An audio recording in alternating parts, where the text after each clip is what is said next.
మనం వెళ్ళాలనుకుంటే కుదరదు, ఆయన దర్శనం ఇవ్వాలనుకుంటేనే కుదురుతుంది.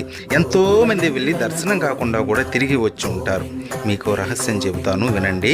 ఆయన మనకి దర్శనం ఇవ్వాలనే సూచనలు మనకి పంపుతాడు. ఎలా అంటే నిద్రపోతున్నప్పుడు కలలో కనపడడం, తరచూ శ్రీవారి గురించి విషయాలు మన చెవిన పడడం, లేదా ఎవరైనా తిరుమలకు పిలవడం.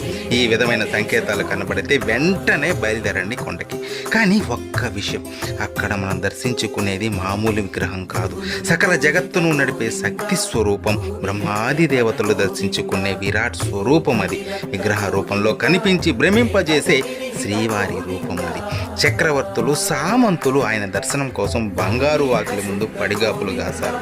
అటువంటి స్వామి దర్శనం పూర్వజన్మ సుకృతం. ఇలాంటి ఎన్నో వీడియోలు మన ఛానల్లో ఉన్నాయి, సబ్స్క్రైబ్ చేసుకొని వాటన్నిటినీ వినండి. శ్రీవారి దర్శనం మీరు ఎన్నిసార్లు చేసుకున్నారో కామెంట్ చేయండి. ఓం నమో వెంకటేశాయ.